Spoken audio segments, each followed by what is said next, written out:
En primer lugar, por la invitación a estar aquí hoy en este congreso, a don Santiago, que me llamó, y a toda la organización. Y muchas gracias por todo lo que significa hablar hoy aquí, que hace referencia al trabajo de multitud de profesores y profesoras de religión que se expresa en este encuentro. Vuestra preocupación y trabajo cotidiano se expresa en vuestra presencia hoy aquí y en este deseo de seguir reflexionando. Yo voy a hacer una aportación pequeña, de manera que si faltan muchas cosas, que no os asombre. No solo porque podría decir es el tiempo el que lo limita, sino también las capacidades del ponente son también limitadas. Pero bueno, un esfuerzo de reflexión sobre la identidad y misión del profesor de religión católica que sí que creo que es importante en los momentos actuales. Que lo hagamos todos juntos, y esto quiere ser una aportación. Existe ya una reflexión valiosa sobre la identidad y la misión del profesor de religión, que fue elaborada en 1998 por la Comisión Episcopal entonces de Enseñanza y Catequesis. Es un documento de la Comisión que sigue siendo válido hoy en muy buena medida. Desarrolla el aspecto profesional y eclesial del profesor, habla de su estatuto y sobre esa base, a partir de esa base, quiero hacer yo también la reflexión. Yo invitaría a seguir usando ese documento. Vamos a intentar hablar de la profesión de identidad y de la misión del profesor de religión en el horizonte de la educación como tal. Es decir, intentar mostrar el impacto profundo y positivo de la presencia del profesor de religión sobre la educación escolástica en su conjunto, en la defensa de la dimensión ética fundamental que está presupuesta en la naturaleza misma de la educación, pero después también en su funcionamiento, en su misión concreta de atención a las personas, en sus didácticas, etc. Pero la idea es mostrar el impacto que tiene la presencia, nuestra presencia, para la educación, considerándola en toda su especificidad profesional y eclesial, sin disminuir nada. Como primer punto, un título un poco curioso, la plasmación del común marco educativo, que significa que hay un marco educativo común, pero que lo hay que llevar a la práctica, que es lo que venía a decir hoy don José María Gil Mato a la consejera con insistencia. Bueno, pues la plasmación de un común marco educativo. La verdadera educación se propone la formación de la persona humana en orden a su fin último y al bien de las sociedades de las que es miembro, decía el Vaticano II. Las citas están en el texto, después os lo pasaré para el que le interese. Pero la Constitución, como sabéis, que dijo don Santiago, tendrá por objeto el pleno desarrollo de la personalidad humana en el respeto de los principios democráticos. Así que el Concilio Vaticano II, manifestación autorizada de la tradición cristiana, y la Constitución española coinciden en comprender la finalidad propia de la educación como el pleno desarrollo de la personalidad humana. Como decíamos, esta pretensión de la educación, comúnmente reconocida, de que la educación sirva al óptimo desarrollo del alumno, es una afirmación de principio que ha de tomar forma concreta en cada sistema educativo y en cada momento histórico. De hecho, sabemos que, aun habiendo un acuerdo sobre estos fundamentos, la puesta en práctica siempre implica opciones y tomas de posición que serán diversas. Un proceso en que se manifestará la pluralidad y la libertad de la sociedad o el paso de los años que hace que se renueven las leyes. Esto es siempre así. Incluso un puro utilitarismo, lo menciono porque es un riesgo real, un puro utilitarismo que pretendiese desentenderse del pleno desarrollo del alumno y dijese que esta finalidad de la educación no le importa nada, y tendiese a instrumentalizarlo al servicio, por ejemplo, del mercado, de la economía o de la ideología oficial del Estado, también sería una propuesta de realización de las finalidades de la educación. Esto es inevitable. Hay un marco de fondo y una propuesta de realización, siempre. Los planteamientos de fondo son aceptados generalmente tanto por los pedagogos como por los sistemas educativos y han seguido siendo propuestos hasta hoy regularmente por los grandes documentos sobre educación, también de instancias internacionales como la UNESCO o la Unión Europea. Que yo quería leer una cita, en este caso de la Cumbre de las Naciones Unidas para la Transformación de la Educación, que tuvo lugar en el 2021 y que está en proceso, es un borrador. Pero son documentos oficiales de la ONU, allí estuvo el gobierno español. Bueno, y allí dice, en la Vía de Acción 2, documento de debate a borrador final, 15 de julio del 2022, dice: el núcleo de todo sistema educativo debe ser un enfoque centrado en el alumno para lograr la inclusión y la equidad. Ya veis los lenguajes cómo se van renovando, pero nos da igual. Está bien la inclusión y la equidad. El núcleo de todo sistema educativo debe ser un enfoque centrado en el alumno. Pero sigue. La finalidad última de la educación, la ONU en el 2022, es prepararnos para la vida. Entender cómo organizar nuestras vidas, cómo relacionarnos con otros seres humanos y con la naturaleza. La educación consiste en equilibrar el aprender a ser y aprender a vivir con nuestra actual preocupación por aprender a conocer y aprender a hacer. He leído el texto a propósito para decir que estos horizontes siguen siendo los horizontes comunes. También en instancias que no son para nada necesariamente de horizonte cristiano. En estos principios concuerda la Iglesia, que los considera el punto de partida del diálogo con las diferentes propuestas de la pedagogía, así como con las instituciones y administraciones educativas. Este es el mensaje del documento del Vaticano II, de Gravissimum Educationis, que podemos dialogar sobre esta base. Por tanto, se trata de un marco de bienes y derechos fundamentales referidos a la educación que han de aplicarse en lo concreto de las personas y de la situación social, que necesitan un proceso de realización. ¿Cómo es este proceso de realización? Normalmente, en una sociedad democrática, el espacio público de diálogo y de deliberación, el espacio público de debate, hará posible la elaboración de leyes que plasmen concretamente los planteamientos fundamentales que todos compartimos, pero que después se discute cómo habría que hacer.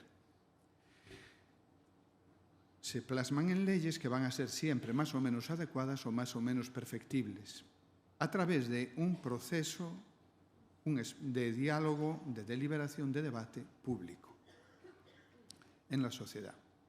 Este proceso se ha vivido entre nosotros recientemente a propósito de la educación.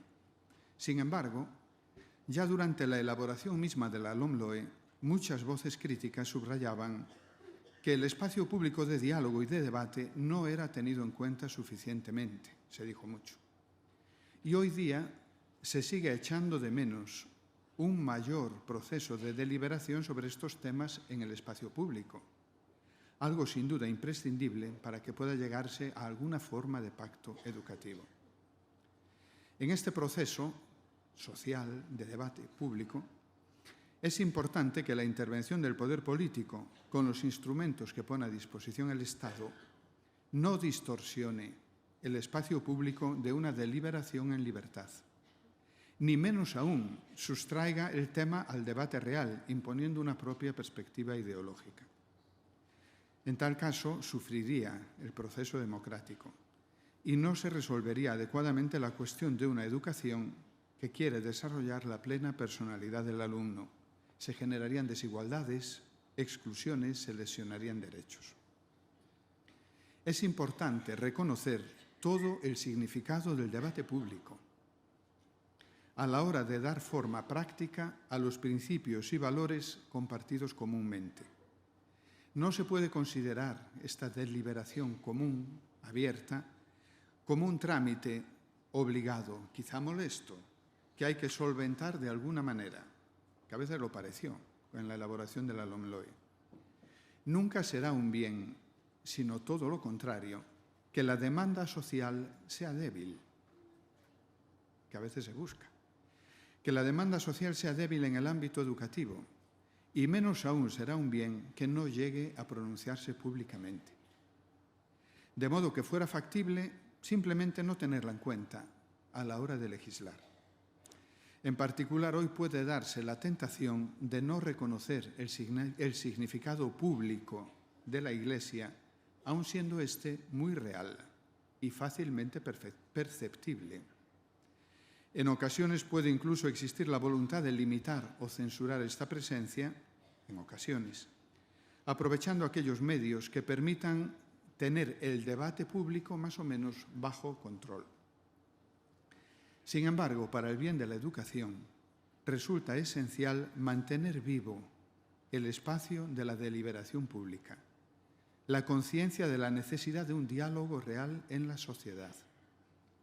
La presencia de la Iglesia, de la escuela católica y en especial de la clase de religión, potencia la deliberación común y la enriquece con una aportación propia. De hecho, la clase de religión sigue existiendo porque se corresponde a este derecho, a este marco fundamental de derechos de niños, jóvenes y familias, se corresponde a la finalidad propia de la educación que todos comparten. Y como lo comparten, las familias, cuando pueden hablar, lo piden. Es un gesto público. Sigue existiendo como forma de realización de una propuesta educativa que plantea respetar los derechos y las libertades comunes a todos. Hay que decir que desde la perspectiva de la Iglesia es también decisivo valorar adecuadamente este debate público. Lo digo porque a veces quizá no lo hagamos. Y la participación en él. Comprender que no puede contentarse con cuidar la necesaria relación institucional con el Estado.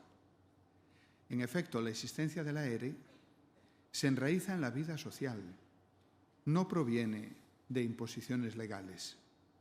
Es fruto de opciones libres que buscan el bien de la persona, de los propios hijos. Implica reflexión y deliberación, escoger religión. Es, de hecho, una invitación al diálogo sobre los procesos educativos indispensables para la persona. Cuando una familia inscribe al hijo a religión, está diciendo, a mí me parece que esto es indispensable para un proceso educativo que responda a las urgencias de la vida de mi hijo. Lo está diciendo con el gesto. Debería ser una invitación al diálogo. Este es el horizonte en el que en realidad se plantea y se discute la razón de ser del área o materia de religión católica y en el que vive y trabaja el profesor. Este es el horizonte, este horizonte de debate y deliberación. Ya con su sola presencia en cada centro, el profesor de religión pone de manifiesto exigencias educativas elementales. Pone de manifiesto una propuesta de respuesta, una posición consciente sobre la necesaria formación integral del alumno. Y de hecho, con su sola presencia, el profesor de religión está haciendo una aportación razonada a un diálogo público sobre la educación. Por eso es comprensible que la presencia del profesor sea ocasión de debate y de diálogo en la sociedad y en la escuela. Eso no es malo. De hecho, es así. Alrededor del profesor de religión hay un debate interminable. No es lo malo el debate. Somos ocasión de debate y de diálogo porque es necesario el diálogo y el debate. ¿No? Eso es bueno si sucede en el contexto de una común preocupación por la educación. En ese caso es un bien para el centro educativo. Si se acepta como una interpelación sobre cómo se realiza mejor el bien de la educación. En cambio, la discriminación del profesor de religión o su exclusión de la reflexión común limitaría a la educación en dimensiones imprescindibles y la empobrecería. La responsabilidad del profesor de religión a este respecto sería la de la búsqueda consciente, sabiendo quiénes somos, y la disposición al diálogo. La del compromiso con los desafíos educativos del centro, con los alumnos y las familias. Esta es una experiencia que tenéis, que es un bien grande esto. Tal es la posición expresada también por la Iglesia con toda claridad en el Vaticano II, que ha reconocido que la educación es un signo de los tiempos e insiste en este diálogo necesario con la pedagogía y con los sistemas, las administraciones educativas. En ello incide también el Papa en su Pacto Educativo Global, el Papa Francisco. Bueno, un primer punto para decir, este es el horizonte y aquí está la clase y el profesor de religión. ¿Cómo se realiza esta finalidad?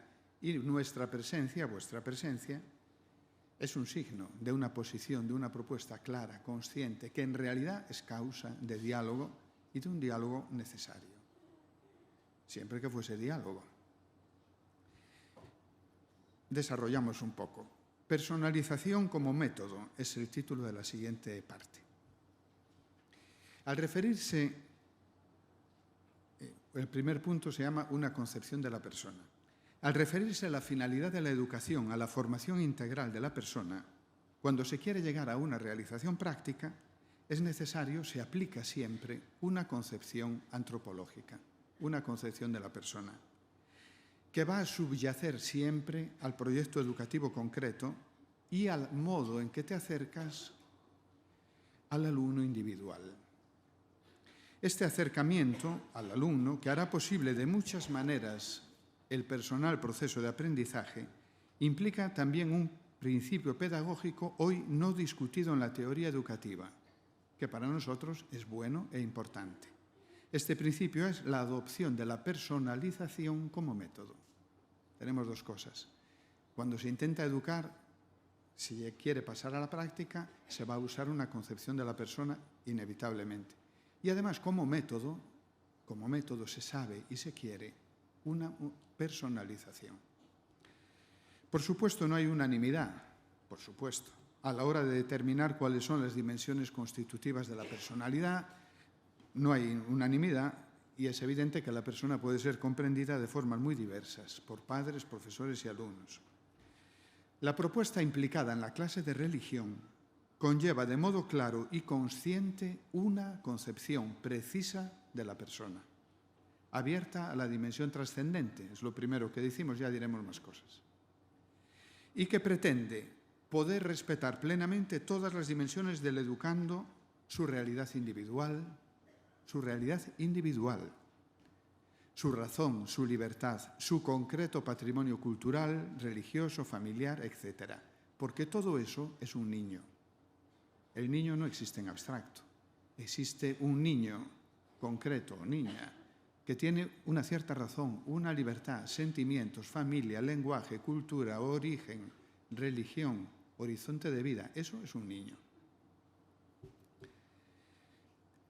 La concepción nuestra de la persona piensa que puede responder a esta realidad y que además puede contribuir de modo significativo a que el conjunto de los aprendizajes sirvan a su pleno desarrollo, donde, como decía el texto de la ONU, que a nosotros nos vale, consiste en que el niño, la niña, el alumno, ha de aprender a ser y a ser con los demás. Esta es una frase que la he puesto a propósito porque pertenece al informe Delors, que era un informe de un ministro francés, conocido por su laicismo inveterado, para la Unión Europea desde hace unos años. Así, a través de la ERE, se hacen presentes, de hecho, en la escuela, plasmadas de modo concreto, exigencias intrínsecas de la educación, bajo dos aspectos. Todo proyecto educativo ha de ser consciente de proponer una concepción de la persona. Nosotros somos conscientes y lo decimos.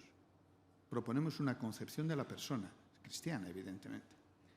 En todo caso, además, ha de hacerse posible siempre un acercamiento personalizado que respete la individualidad del alumno. El Papa Francisco decía, hay que escuchar al niño. En el Pacto Educativo Global es otra manera de decirlo. Con su tarea, trabajando en el medio de la escuela, con el buen desempeño de su labor, el profesor de religión está mostrando que esta concepción subyacente de la persona, que está siempre presente en todo proyecto educativo, ha de recibir reconocimiento, un reconocimiento suficiente, que no lo será si se queda sin tratamiento específico y sin un correspondiente proceso de aprendizaje. Y por eso, y pone en cuestión un posible silenciamiento de la dimensión personal de la educación. Es lo mismo, es la otra cara de la moneda, pero es quizá más fácil de ver. Un posible silenciamiento de la dimensión personal de la educación que puede tener, de hecho, puede tener lugar, de hecho, a través de la reducción de la enseñanza a mera instrucción. Pretendes que lo tuyo es solo mera instrucción. O a través de una cierta concepción instrumental del alumno que no quiere tematizar el proyecto educativo, que no quiere tematizar las dimensiones personales porque quiere alcanzar finalidades sociopolíticas o económicas. Y tú pasas bajo silencio. La clase de religión es el decir en voz alta: hay una concepción de la persona en el proyecto educativo. Respetar adecuadamente estas dimensiones personales significará no negarles su lugar en el currículo, en nombre, por ejemplo, de la abundancia y dispersión de los saberes.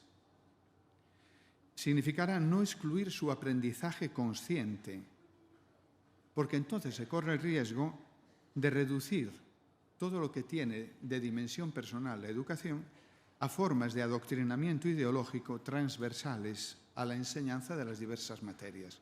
No lo tematizamos, porque ya lo explico yo en mi asignatura como me da la gana. Esto es lo que sucede facilísimamente.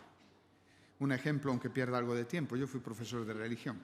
La primera cosa que les hacía en clase hace muchos años, eran niños del campo de Galicia, les preguntaba: ¿los hombres somos iguales que los animales o somos superiores? ¿Vosotros qué pensáis? Todos contestaban: los hombres somos iguales que los animales, no somos superiores. Y no lo pensaba ninguno. Pero se lo habían enseñado y ellos repetían. ¿Quién y dónde los lo había enseñado? Ellos venían de casas de campo donde había conejos, cerdos, gallinas. Yo decía: entonces tú, cuando comas un pollo frito, es como si a tu hermana la hubieras asado. Ah, no. ¿Dónde lo habían aprendido? Adoctrinamientos transversales. No puede ser. Si uno quiere ser serio, tematiza. Tiene que haber un espacio de aprendizaje con lugar en el currículo. De lo contrario, se tiende a dar por supuesto e incluso a imponer una particular concepción antropológica. Pueden generarse problemas educativos, distorsionarse la atención individualizada a la persona, por supuesto, y el respeto a la libertad de conciencia y religiosa, por supuesto. Puede lesionarse la libertad de opción de los padres para el tipo de educación que desean para sus hijos, que pueden no querer eso que estás enseñando, y dificultarse la integración personal y social del alumno, que es la finalidad de la educación. Hemos de volver, porque repito las mismas ideas muchas veces. Segundo punto, pero esto es válido para la clase de religión y para cualquiera, porque a nosotros nos interesa hacer percibir que estamos ahí con toda razón, y con una razón que cualquiera puede compartir, no por un privilegio.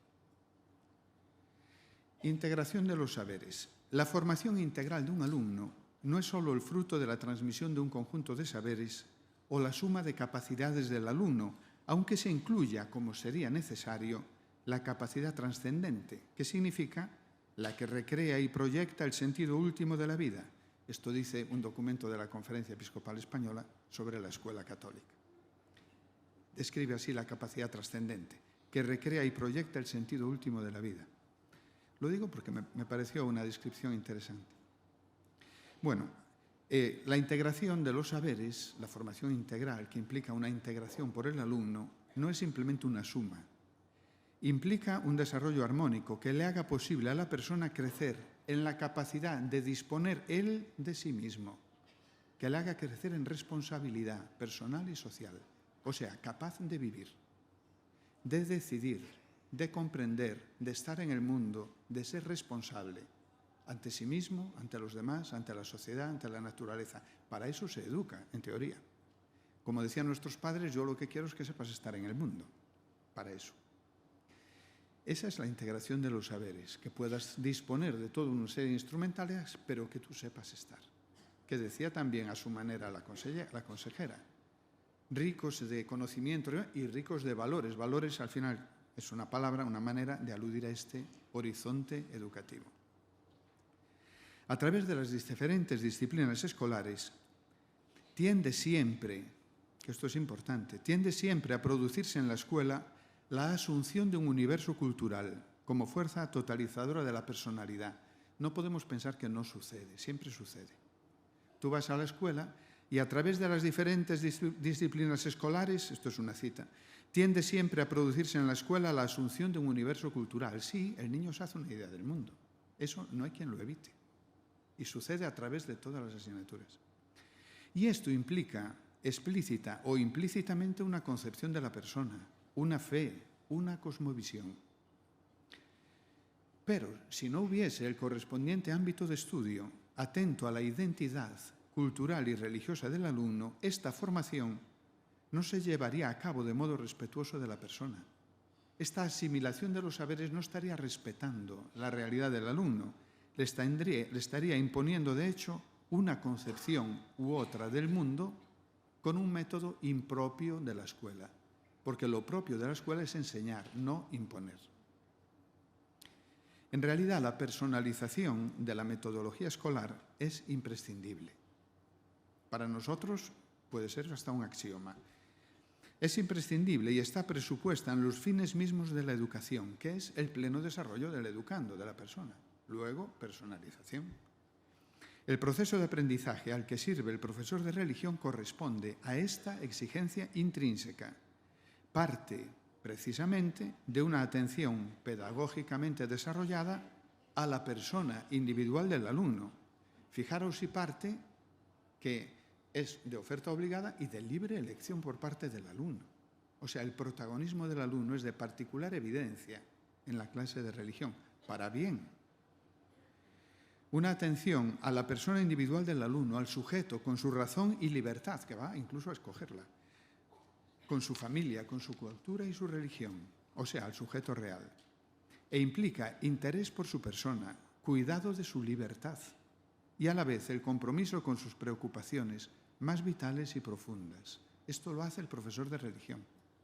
Esta es una descripción que he copiado del documento El profesor de religión católica que os mencioné al principio, que ya hablaba así, porque esto es lo que hacemos.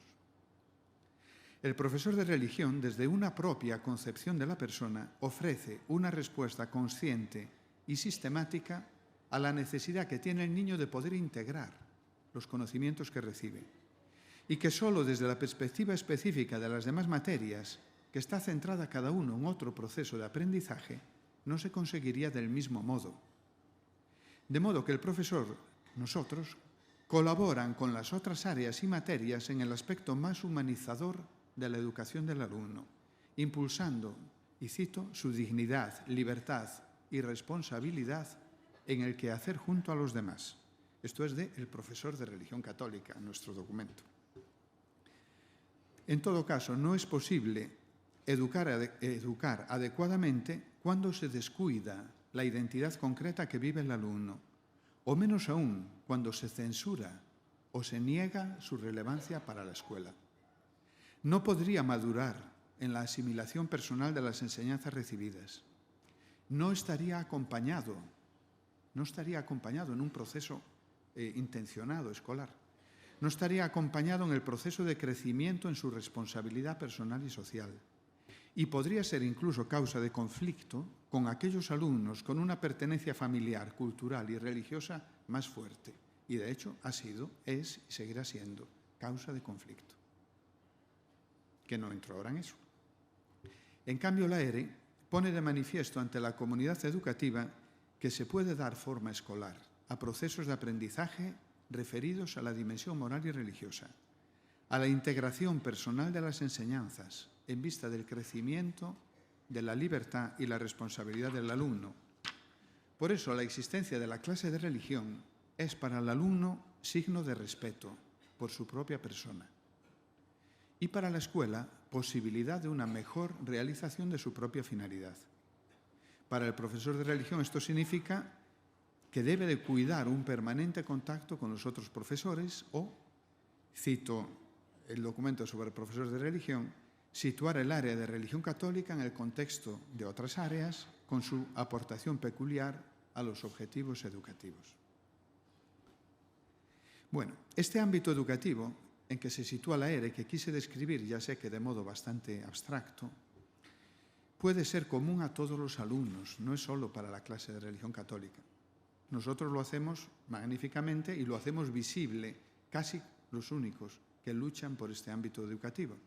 Este ámbito educativo en que se sitúa la ERE puede ser común a todos los alumnos, aún dada la diferencia de las identidades en una sociedad plural como la nuestra.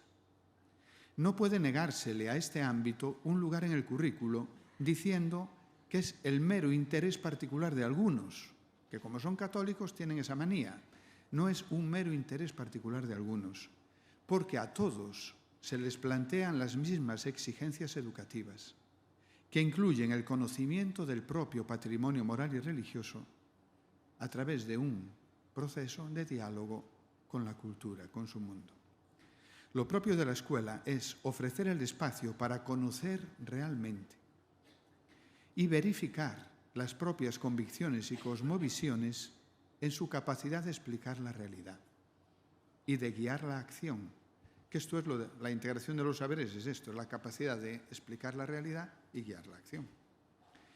Es decir, hay que verificar las propias convicciones en su desempeño en la vida personal y social, de modo análogo a lo que se pide a toda teoría en el ámbito de cualquier otra ciencia empírica. Esto está bien decirlo, porque así no parecemos gente con un método ajeno a la escuela.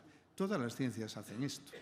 Tienen una teoría explicativa y la verifican en la realidad, de la física, de la química, de la biología. Nosotros tenemos una serie de... Tiene ya el niño y tenemos y proponemos una concepción, la pensamos, la conocemos y la verificamos en su desempeño para responder a la realidad, que en este caso es la realidad de la experiencia humana, personal y social, donde el niño tiene que crecer en madurez. Que esto sea así implica la existencia de unos estándares comunes, los derivados de las verdades más inmediatas referidas a la realidad de la persona y de la sociedad. Tienes que verificar con respecto a algunos estándares que puedan ser comunes a todos los alumnos. Aunque estos estándares sean también fruto de un proceso histórico, o sea, cuáles son los estándares de una experiencia humana común, buena, se conocen en la historia. Sin embargo, muchos son admitidos ya generalmente. Por ejemplo, ha sido tradicional apelar a los derechos humanos fundamentales. Pero en todo caso son conocidos y no son rechazables sin hacer violencia a la razón. El primero, por hacer un ejemplo, sería sin duda el reconocimiento y la promoción de la persona, de su razón y de su libertad, que lo hay que reconocer de verdad. Pero también el reconocimiento y la promoción de la persona del prójimo, con sus bienes fundamentales. Y en este mismo sentido puedes considerar la responsabilidad para con el otro, la sociedad, la naturaleza, la capacidad de diálogo, de tolerancia, el sentido de la justicia y de la solidaridad. Puedes tener una serie de estándares comunes que son aceptables comúnmente para todos. Nosotros en el diálogo lo hicimos con el Ministerio, le dijimos, bueno, aceptamos que haya una serie de estándares que sean comunes, nosotros los afrontaremos, que los afronten todos. Nosotros podremos desde nuestra concepción de la persona. Por hacer un ejemplo, que me dicen que hay que saber cuidar de la naturaleza. Pues sí, pues nosotros les explicamos que Dios creó el mundo, creó la naturaleza, que es buena, que es inteligente, que tienes... Y explicas y educas a cuidar de la naturaleza, pero responde a unos estándares mínimos. Bueno, los estándares comunes de conocimiento sobre la experiencia humana son el modo en el que las diversas cosmovisiones, porque hay diversas cosmovisiones, las hay, las diversas cosmovisiones e identidades pueden mostrar su razonabilidad en la escuela, porque en la escuela hay que mostrar razonabilidad. Y así aprender a conocerse a sí mismas, aprender a entender los bienes de otros, aprender la necesidad del diálogo. Mostrar con argumentos, pero más aún con la realización práctica, la razonabilidad profunda de la asignatura y del método de la religión católica será la contribución propia de su profesor. Y una contribución absolutamente necesaria en la actualidad. Para dar razón de nuestra presencia en el currículo, somos un trabajo propio también de la escuela. Pero son necesarias para conformar un sistema educativo adecuado a una sociedad libre y plural. El sistema francés no funciona, dicho directamente, y los franceses lo ven todos los días en una escuela que no les está funcionando, que van de conflicto en conflicto. No puedes imponer una camisa de fuerza sin tener en cuenta la identidad de todo el mundo. No puede ser. Tienes que hacer un sistema educativo adecuado a una sociedad libre y plural. El profesor de religión lo hace visible, y hace visible la razonabilidad profunda, la dignidad de su asignatura. Defenderá en particular el respeto debido a la persona concreta del alumno, a la realidad de su identidad y a una concepción educativa inclusiva de la diversidad. Y, al mismo tiempo, la razonabilidad fundamental que debe salvaguardar la escuela en relación también a estas dimensiones específicamente humanas, morales y religiosas. Pues si no hubiese una vía de formación de razonabilidad profunda en estas dimensiones de la realidad, estarían fuera de la escuela, nos sacarían de la escuela. ¿Qué es lo que tienden a hacer? Es decir, no, lo que hacéis vosotros no es escuela, es una especie de catequesis y si queréis os dejamos un aula y os ponemos otra hora. Dice, no, nosotros queremos estar en el currículo, no adosados, no en una disposición adicional, como si fuésemos chalés adosados. Y voy apenas por la mitad de la conferencia.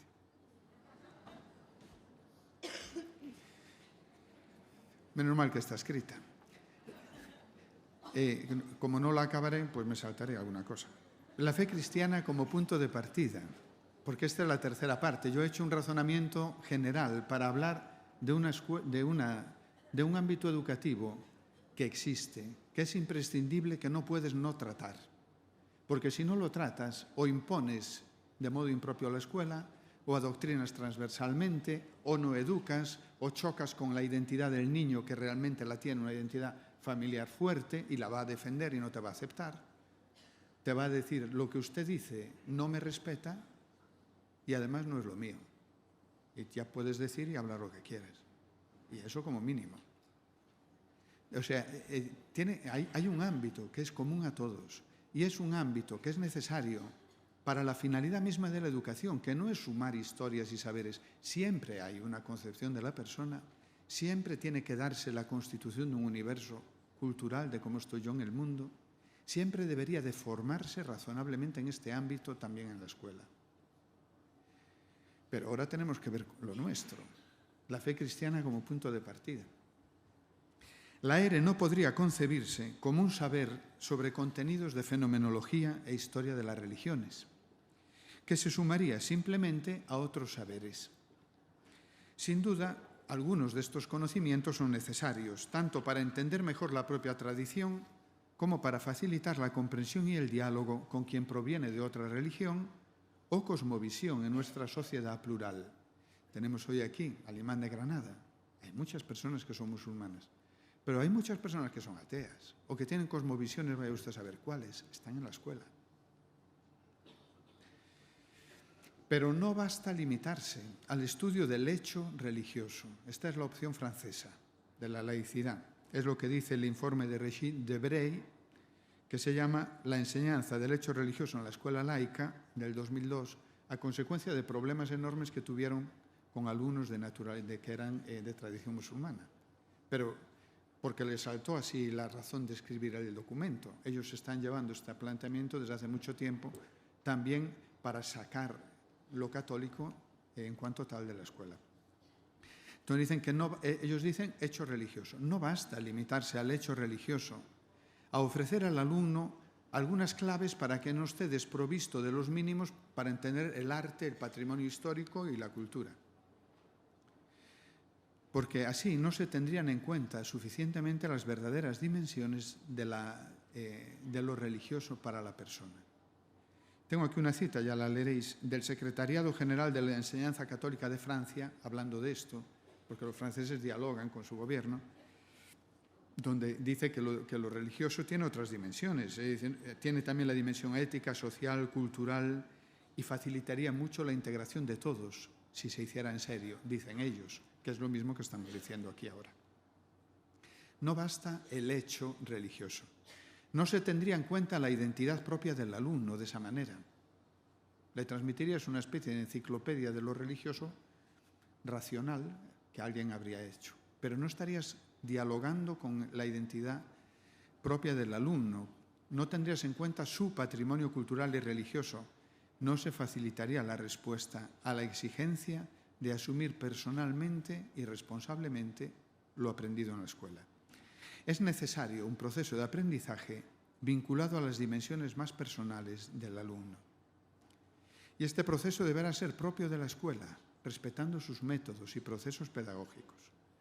Por tanto, introducirá al conocimiento de una particular historia, cultura y religión, a la cristiana en este caso, y también a la verificación de sus propuestas ante la realidad de la experiencia humana común a todos.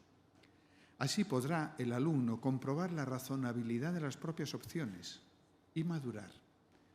Esto, que suena así un poco abstracto, se puede traducir a lo nuestro con todo detalle. Nosotros necesitamos que nuestros alumnos cristianos comprueben la razonabilidad de su fe para que no la pierdan.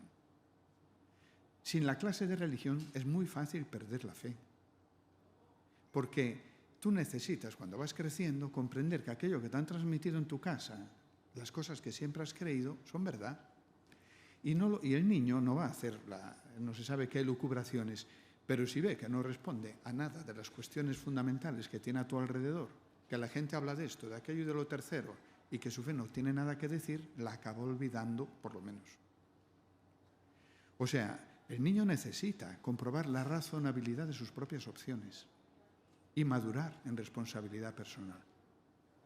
La ERE responde a esta necesidad y juega, esto no está escrito en el texto, pero lo añadía yo ahora, juega un papel muy decisivo en todo el proceso para la Iglesia de educación en la fe. Esto hace falta. Y hace falta cuando el niño está en la escuela, aprendiendo a conocer el mundo, abriéndose al universo cultural. Ahí hace falta comprender lo razonable que es aquello que cree y cómo lo abre a la verdad. La ERE responde a esta necesidad fundamental para el pleno desarrollo de la personalidad del alumno, en este caso del alumno cristiano. Así se posibilita el ejercicio del derecho de los padres a que su hijo reciba la formación religiosa y moral que corresponde a sus convicciones y se respeta al alumno con sus rasgos propios, ofreciéndole un proceso de aprendizaje que haga posible la comprensión crítica de la cultura que se le está transmitiendo. En efecto, para muchos alumnos, el patrimonio cristiano ofrece los elementos del suelo nutricio de su cultura. En la clase de religión son introducidos con el método adecuado a su conocimiento, porque también es conocimiento, y comprensión. Ello forma parte, sin duda, de la inteligencia por parte de niños, de jóvenes, de sus propias raíces culturales y religiosas, de dimensiones fundamentales de la realidad que le es más cercana. Es absurdo que no haya clase de religión o lo que se le corresponda. Si no es religión católica, otra cosa. Es absurdo que no lo haya, porque estas son las realidades más cercanas al alumno. Al alumno le es muy lejana la clorofilia, le es lejanísimo la isla de Madagascar, pero las relaciones más elementales con la realidad, con los suyos, con lo trascendente, con la vida, le son inmediatas, mucho más cercanas. No tiene sentido ninguno decir que esto hay que hacerlo abstracto y sacarlo del ámbito de la... Pero sí es la realidad que está viviendo, en donde tiene que crecer en inteligencia y libertad.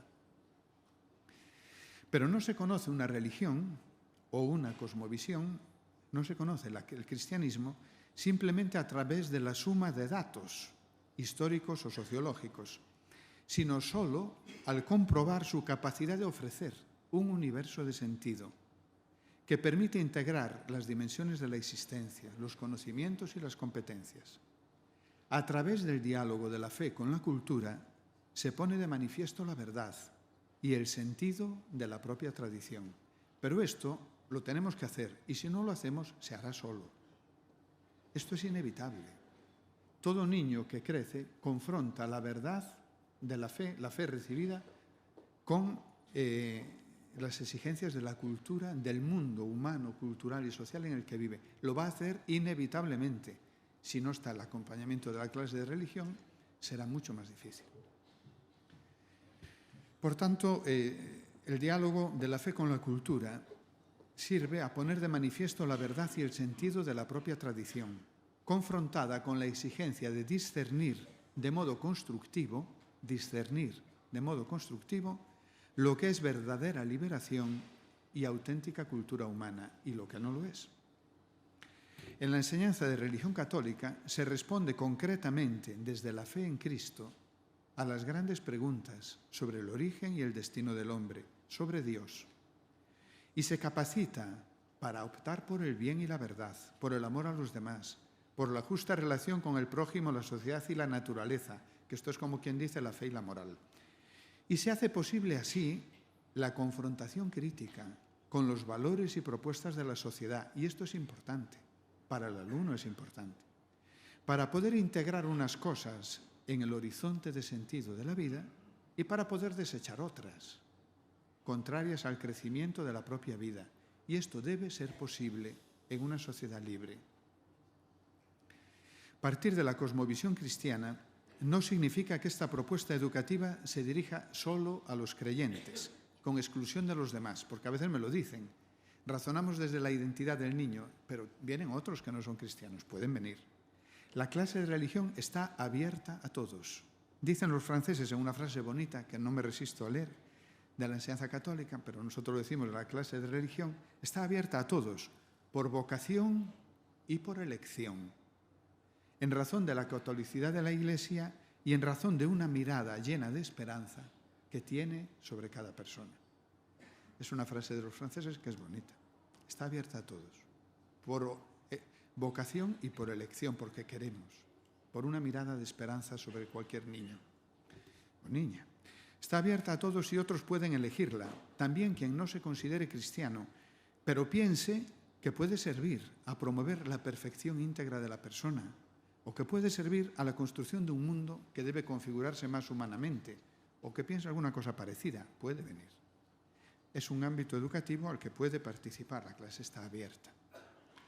La escuela ofrece al alumno, así, la posibilidad de verificar la capacidad humanizadora de la fe, de la propia posición moral y religiosa. Y esta tarea es afrontada por el profesor de religión de modo consciente y sistemático, quizá uno de los pocos en el claustro, adaptado a la condición de cada etapa de crecimiento de los alumnos. Claro, del diálogo de la fe con la cultura no es lo mismo para un niño de 6 años que para uno de 18. Respondiendo a estas exigencias a partir de la cosmovisión cristiana, se integra la ERE plenamente en la escuela, utilizando métodos y formas pedagógicas y didácticas adecuadas a cada momento. El profesor de religión, yo no sé cuándo tendría que acabar, pero os dejaré el texto para que lo leáis. Pero una cosa termino con esto y me dejo los 2 últimos puntos, pero esto lo quería decir sobre la relación fe y cultura porque tiene algunas citas bonitas.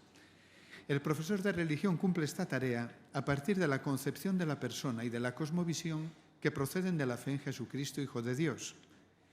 El documento, el profesor de religión lo dice de una manera sintética muy bonita. Dice, presentan a la escuela la buena noticia de Jesucristo con todas sus posibilidades formativas. Está muy bien dicho. Os lo repito, el profesor de religión cumple esta tarea a partir de la concepción de la persona y de la cosmovisión que proceden de la fe en Jesucristo, Hijo de Dios. Realiza, por tanto, una misión que es educativa y es eclesial, por la naturaleza misma de su materia, porque introduce al conocimiento del mensaje evangélico a través del diálogo de la fe cristiana con la cultura, tal como pueda acceder a ello el alumno en las diversas etapas. De hecho, podría usarse para describir la misión del profesor de religión las palabras con las que Juan XXIII inauguraba el concilio. Me llamó la atención y digo, voy a poner esto. Fijaos si no sirve casi para describir la clase de religión lo que decía Juan XXIII inaugurando el concilio. A los hombres de nuestro tiempo, a los alumnos, la Iglesia, el profesor de religión, les abre las fuentes de su rica doctrina con la cual, iluminados con la luz de Cristo, son capaces de comprender a fondo lo que verdaderamente son, su excelsa dignidad y el fin que deben buscar, y de impulsar la concordia, la paz justa y la unidad fraterna de todos. Y este fue el horizonte de todo el concilio. Aquí hay alguna cita más. Lo asumió el posconcilio todo, San Juan Pablo II, etc. Pero yo quería traer una cita para ver hasta qué punto es, en realidad, una función, ser profesor de religión con toda la seriedad educativa, es una obra también eclesial, citando ahora cómo describe Pablo VI, en una frase que quiere mucho, muy querida por el Papa Francisco, cómo describe Pablo VI la evangelización, que también parece la definición de la clase de religión. Dice Pablo VI en Evangelium Nunciandi, y podemos aplicárnoslo. Consiste, nuestra clase, en transformar con la fuerza del Evangelio los criterios de juicio, los valores determinantes y los modelos de vida, los valores determinantes, los puntos de interés, las líneas de pensamiento, las fuentes inspiradoras y los modelos de vida de la humanidad que están en contraste con la palabra de Dios y con el designio de salvación. Esto es evangelizar, y la clase de religión lo hace, sin duda ninguna, siendo seria. Pero tengo más citas. San Juan Pablo II explicitará la dimensión eclesial del docente, somos docentes, y dice: el saber iluminado por la fe, lejos de desertar de los ámbitos de las vivencias cotidianas, los habita con toda la fuerza de la esperanza y de la profecía. Bueno, el texto está dicho así. La profecía es el testimonio dado a Cristo, con toda la fuerza de la fe en Cristo y de la cosmovisión cristiana. El humanismo que auguramos propugna una visión de la sociedad centrada en la persona humana y sus derechos inalienables, en los valores de la justicia y de la paz, en una correcta relación entre individuo, sociedad y Estado, en la lógica de la solidaridad y de la subsidiariedad. Y ya no sigo, hasta aquí la cita. Lo resume en una frase muy famosa, que esta es muy breve y vale la pena recordar. La síntesis entre la cultura y la fe no es solo una exigencia de la cultura, también de la fe. Una fe que no se convierte en cultura, que es lo que hace el profesor de religión también, una fe que no se convierte en cultura es una fe no aceptada plenamente, y el niño la deja. No pensada enteramente, no vivida fielmente. Esta es una frase de San Juan Pablo II que sucede ante nuestros ojos. Cuando un niño tiene una fe que no se convierte, que no se hace razonable, que no se convierte, que no tiene la ayuda que necesitaría para educarse, se convierte en una fe que primero es no aceptada plenamente, luego no es pensada del todo y al final no es vivida fielmente. La tarea realizada por el profesor de religión en su especificidad escolar es, sin duda, una presentación de los contenidos de la fe en diálogo con la cultura, para favorecer la integración por los alumnos de la propia dimensión moral y religiosa. Cumple una misión claramente eclesial, precisamente cuando toma en serio y hace propias las exigencias intrínsecas a la enseñanza escolar. Tiene que hacer eso. Pues educa entonces a una vida en la verdad, poniendo de manifiesto, según las capacidades de cada etapa, poniendo de manifiesto que no hay contradicción entre la fe y la razón, sino interrelación profunda entre la fe y la verdad. La fe recibe de la razón dice, esto es una cosa del Papa Benedicto, pero cuando era todavía cardenal Ratzinger. La fe recibe de la razón una ayuda importante en la verificación de la pertinencia de sus contenidos para la vida, pero también como ayuda para evitar patologías que pueden generarse en la experiencia creyente en cada momento de la historia. Hay que reconocer que no somos perfectos, nosotros, en nuestra experiencia creyente. Y del mismo modo, la razón, la escuela, los demás profesores, es ayudada por la fe a mantener hasta el final la búsqueda de la verdad. Hasta el final, no hasta justo antes y luego colarte su ideología. Mantener hasta el final la búsqueda de la verdad y la apertura a la trascendencia, y a defenderse también de sus posibles patologías, cerrarse sobre sí misma y absolutizar su propio sistema ideológico, relativizando e instrumentalizando a la persona. En concreto, el profesor de religión realizará su tarea desde el más profundo respeto de la conciencia del alumno, es lo que hemos estado diciendo, porque lo pide la razón misma de ser de su área, que es el servicio a la formación integral de la persona en su concreta identidad, del modo más personalizado. Será propio y específico del profesor de religión hacer presente con obras y palabras esta dignidad primera de la persona, de su conciencia y de su libertad. Voy terminando. Este respeto a la conciencia del alumno tiene su expresión metodológica en la exigencia de que el proceso educativo se realice como ofrecimiento de un camino razonable. Esto es en todas las asignaturas y en todos los casos y para todos los profesores. Pero quien lo hace por programa es el de religión católica.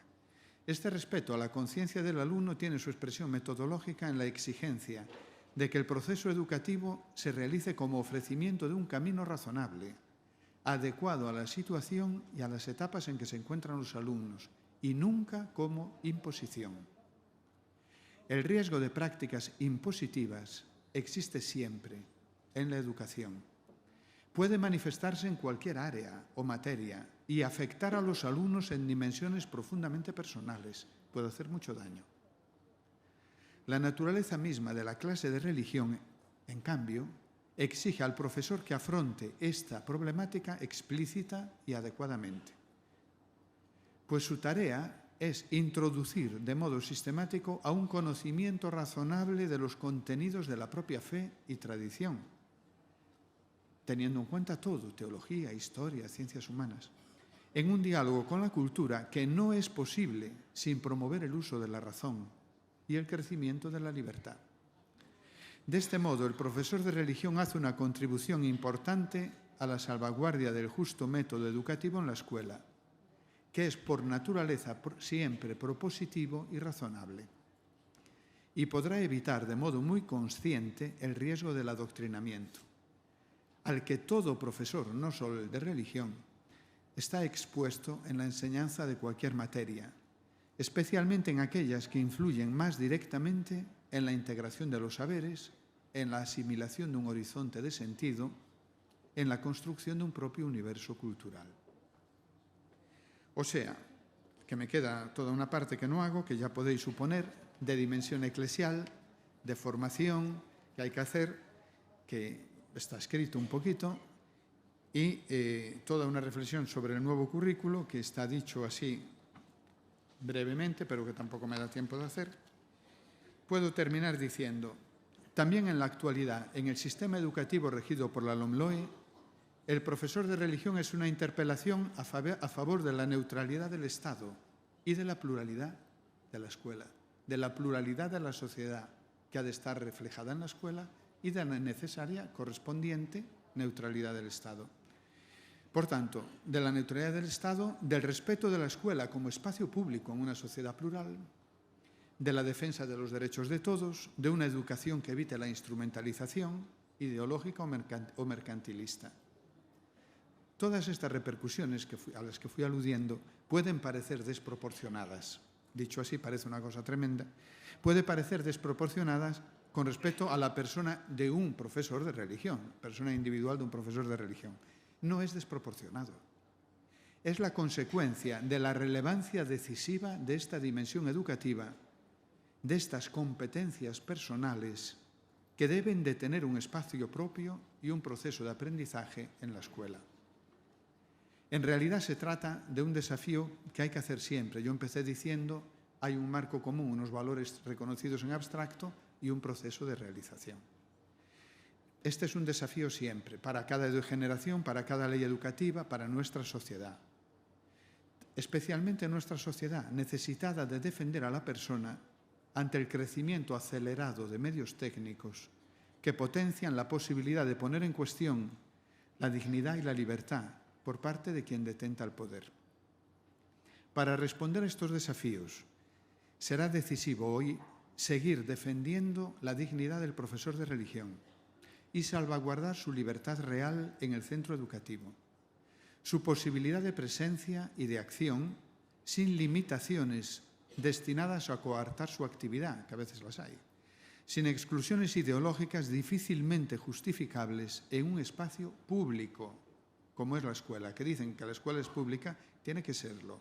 Es un espacio público, donde no está excluido ninguna parte de la sociedad.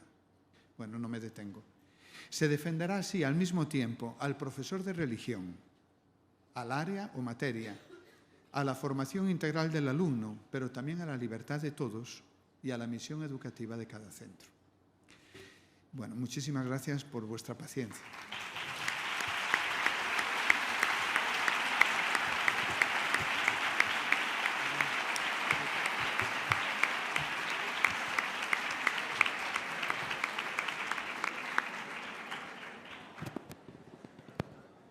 han llegado a la mesa algunas preguntas. Voy a empezar por esta primera que dice: ¿cree que el profesorado de la ERE es consciente de lo que supone abordar el hecho religioso y cristiano católico desde el currículo?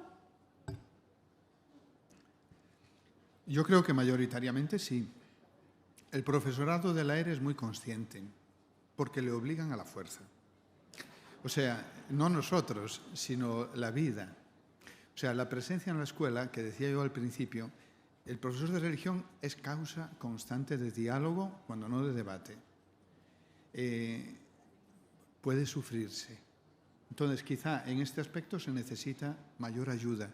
También este esfuerzo un poco exagerado de razonamiento que yo he hecho es también para eso, como para ir disponiendo como de instrumental para estar, para dar razón, para hablar, para debatir y dialogar, para exigir que esté abierto el espacio público de diálogo. Luego, si es consciente desde el punto de vista de la cosmovisión cristiana en el currículo. En general, sí. Son todos muy conscientes de su conciencia cristiana, lo han sido hasta hoy mayoritariamente. Que haya que dar pasos también, porque ha cambiado mucho la sociedad, ha cambiado mucho la situación de la Iglesia y de la sociedad. La posición de la clase de religión evoluciona con el conjunto de las cosas. Desde el punto de vista social, la pluralidad ahora es inmensa. La necesidad de dar razón de la presencia de la clase de religión, desde este punto de vista, se hace más aguda, y la tendencia de un cierto laicismo a la francesa para excluir todo este ambiente, todo este ámbito educativo del currículo, se acrecienta precisamente por la pluralidad. Dice, ¿qué vamos a hacer? ¿No vamos a poner una clase para cada uno y tal? Sí, tienes que poner lo que haya que poner. Pero es un desafío y entonces uno puede tender a refugiarse un poco. Tienes que comprender la pluralidad y la diversidad como un desafío en el sentido también positivo, que te da razón de afirmar tu presencia. Había una cita que no leí, de la UNESCO, o de la ONU, ya no me acuerdo de quién era, que era impresionante a este respecto. Es la UNESCO. La UNESCO está haciendo un documento cuyo nombre ya a nosotros no nos parece muy normal. Se llama Un nuevo contrato social para la educación. Una manera de hablar. En fin, dice, un nuevo contrato social debe reconocer y sostener las identidades culturales, espirituales, sociales y lingüísticas de los alumnos. Lo está diciendo la UNESCO hoy, que no lo hace para defender la fe cristiana, pero es como habla para el mundo entero. Dice, debe defender la educación, debe reconocer y sostener las identidades culturales, espirituales y sociales. Y sigue, una toma en consideración de la identidad en el currículo, que es lo que yo he intentado, porque he querido hablar este lenguaje, para que nosotros podamos hablar un lenguaje que es nuestro, como el de cualquiera, porque identidad es también la cristiana, por supuesto, y muy consciente, pero identidad. Una toma en consideración de la identidad en el currículo, en la pedagogía y en los planteamientos institucionales puede tener un efecto directo sobre el mantenimiento de la escolaridad de los alumnos, sobre su salud mental, sobre su estima de sí y sobre el bienestar de la sociedad, nada más y nada menos. Esto es la UNESCO. O sea, la pluralidad para nosotros es una ventaja. Antes vivíamos otro mundo en donde esto no se planteaba en estos términos, pero alguien puede negar que nosotros somos una identidad clara, fuerte, precisa, consciente, absolutamente razonada, con un sistema teológico ya pues que tiene 20 siglos. Pero ¿qué problema tenemos? ¿Hay alguien con quien no podamos dialogar? Será del revés. Nosotros podemos dialogar, que se ponga ahí quien quiera. Hablamos con todos. Entonces, desde este punto de vista, la pluralidad sí que ha significado un cambio para nuestra situación, pero deberíamos de asumirla como una palanca buena, a nuestro favor. Y luego la otra evolución que puede dificultar la percepción de la clase de religión está vinculada con esta. El darse cuenta de la pluralidad de identidades te invita a poner más de manifiesto la dimensión razonable de tu tarea, es decir, de cómo tu fe pone de manifiesto la verdad de lo humano, que es lo que viene a estar diciendo, por eso hacía alusión al Vaticano II y a Juan Pablo II y al Concilio Vaticano, cuando decía la fe pone de manifiesto la verdad de lo humano, pero lo declinaba diciendo la identidad, la dignidad, la justicia, la solidaridad, lo que quieras. La verdad de lo humano, de la experiencia humana. Bueno, nosotros tenemos que tener más conciencia de esto. Hasta hace poco, este factor educativo podía estar un poquito más en la sombra, tiene que estar más claro. Lo pide la pluralidad de identidades y lo pide la evolución de nuestra Iglesia. Hasta ahora las familias se educaban más. En tiempos pasados se educaban más en la fe. Las parroquias se educaban más. La catequesis tenía más incidencia. Los niños venían con una educación en lo cristiano más madura. Ahora vienen menos, educados en su fe. Y por tanto, el factor que tiene que desarrollar el profesor de religión desde su identidad cristiana para mostrar la belleza y la razonabilidad de la propia fe se ha hecho más urgente. Nosotros tenemos que tener más conciencia de esta misión, entenderla y ganar en conciencia de que hacer presente nuestra fe y nuestra cosmovisión se hace con método escolar, con toda la certeza que el profesor tiene que hacer presente. Lo había dicho el señor arzobispo de Sevilla, yo también lo tenía apuntado. Tú no puedes hablar de la síntesis entre la fe y la vida y la cultura si tu propia persona está diciendo lo contrario. Por ejemplo, ¿no? Si para ti esto es insignificante, si no eres capaz de hacerlo, si no eres capaz de acompañar al alumno en este proceso en que se enfrenta a los desafíos que el mundo le está poniendo. Es bonito ser profesor de religión, pero bueno, exige. Pero es bonito, porque no hay nada más bonito que esta relación positiva con una persona. Nada que te satisfaga más que esté bien que haces a otra persona, que es evangelización. Pero nada satisface más que la evangelización. No hay ninguna alegría más íntima, más sencilla. Entonces, bueno, nosotros sí tenemos que crecer en percepción del significado de nuestra fe para el currículo y no asustarse de las fórmulas pedagógicas. Lo que tenemos que hacer es esto, que el niño conozca, respetar su identidad, que la conozca, que la entienda y que pueda efectivamente siempre, al mismo tiempo, irla comprendiendo en su capacidad de iluminar la vida humana. Gracias, don Alfonso. También nos preguntan por aquí, ¿considera que está clara la diferencia que debe haber entre ERE y catequesis? Sí, es lo que he estado diciendo hasta ahora. Es una cuestión bien bonita e importante. Y yo creo que en el tiempo en que estamos crecerá nuestra inteligencia de este punto más. Pudo haber estado más confuso en otro momento en que el cristianismo era un dato también socialmente más general y no se ponía en discusión y era normal que en el espacio educativo estuviese la Iglesia y el cristianismo como por supuesto. Hoy, cuando quien gobierna puede tener otras ideologías y te lo pone en cuestión, tienes que dar razones de tu fe y de tu esperanza, pero nosotros las damos. Entonces, en ese sentido, sí, creceremos sin duda. Si trabajamos bien, creceremos en la comprensión de lo que es la clase de religión. Casi podríamos decir que crezcan los catequistas en la comprensión de lo que es la catequesis, que también es necesario, porque la clase de religión tiene sus desafíos, la catequesis también, pero yo felizmente no me ocupo de eso. Entonces, la clase de religión sí que tiene un método que está determinado por la presencia en la escuela, que es diverso, y que es lo que he estado indicando de la razonabilidad, del diálogo de la fe, del intentar mostrar la capacidad veritativa de la fe. Hay un cierto paralelismo con la teología. Una fe que busca comprender es la teología. Parecido es el profesor de religión, solo que los desafíos culturales, la percepción del mundo a la que se enfrenta la persona a la que hablas no es la misma si eres profesor de teología que si eres profesor de un niño de 6 años. Entonces tú tienes una dimensión teológica en el sentido de que tienes que mostrar la verdad de la fe en relación con los desafíos que se le presentan a la persona, fuera el marxismo o fuera el positivismo al profesor de teología,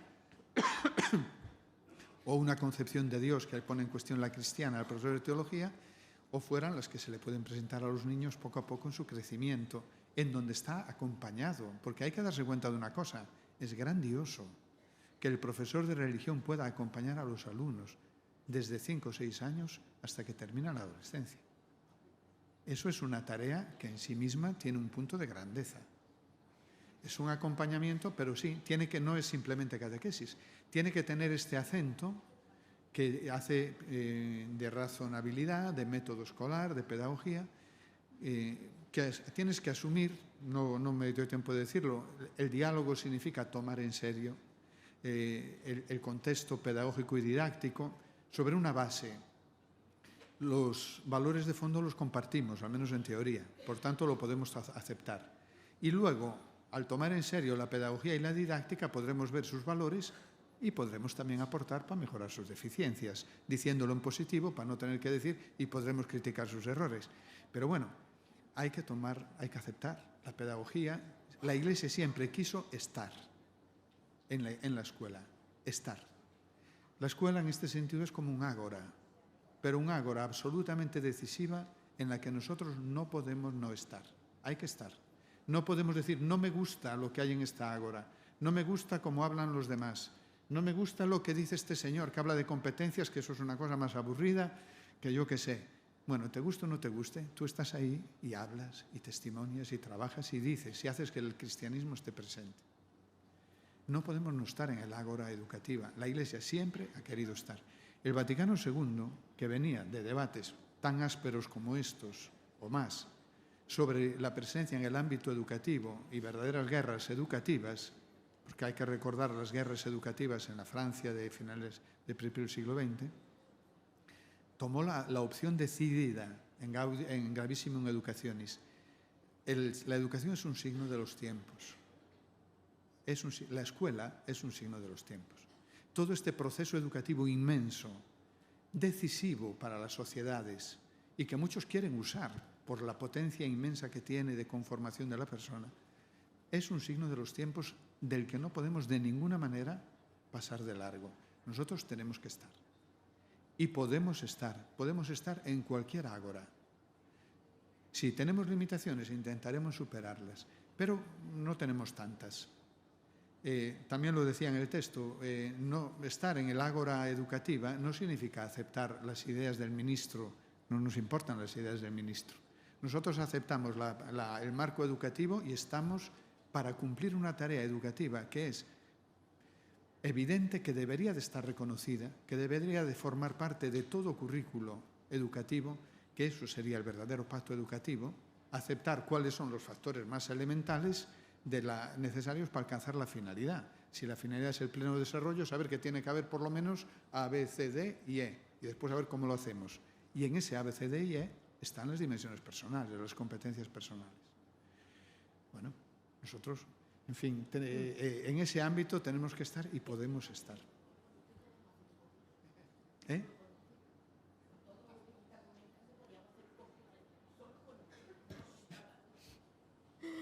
Bueno, hay alguna pregunta más que casi que queda respondida desde la misma ponencia que nos ha hecho, en donde yo creo que nos ha quedado muy claro que la propuesta de la clase de religión es una propuesta razonable, en diálogo que procede de nuestra fe en Jesucristo y que colabora a la labor educativa, humanizadora y eclesial en medio de una sociedad libre y plural. Yo creo que lo ha dicho muchas veces en esta mañana. Muchas veces, es verdad. Desde ahí yo creo que vienen respondidas algunas preguntas en donde nos dice que qué hacer ante la imposición de otras ideas y de otras propuestas que son incluso contrarias a la fe cristiana. Lo principal es que la imposición no está siempre fuera de lugar en la escuela. Eso es lo primero que habría que decir, más que pelear ya con ninguna idea. Lo primero y principal es la escuela es ajena a la imposición. Siempre. Cualquier imposición está fuera de sitio. En ninguna asignatura se impone nada. Decía Santo Tomás en el De Magistro en qué consiste enseñar. Decía de manera elemental, pero las cosas elementales se entienden muy bien. ¿Cómo enseña un profesor de matemáticas? ¿Impone algo? No. El profesor de matemáticas es uno que ha hecho un recorrido que el alumno todavía no ha hecho. Y entonces le dice, si tú quieres llegar desde aquí hasta aquí, Tienes que dar los pasos así, así, así y así, para que el alumno dé los pasos él y aprenda él. No impone, no impone. Le está mostrando, proponiendo cuáles son los pasos a dar para llegar al conocimiento de tal cosa. He dicho el caso de la matemática, en las dimensiones de las identidades y de las ideologías, todavía es más impresentable, ¿no? Eso es una imposición o un adoctrinamiento. Por tanto, lo primero que hay que decir es que yo no puedo excluir que haya ideas que no sean las mías en una escuela que es un lugar público donde hay gente que sí que tiene otras ideas. Pero lo que sí tengo que decir es que la escuela, por su propio método, es razonable. Y razonable quiere decir que la imposición no tiene cabida. Por tanto, a quien pretende imponer algo, lo primero que hay que decir es sí, porque eso sí que lo hay que decir en defensa de todos. Y estás hablando en defensa de todos. Imposiciones no. Proposiciones sí. Y entonces dialogamos. Muchas gracias, don Antonio.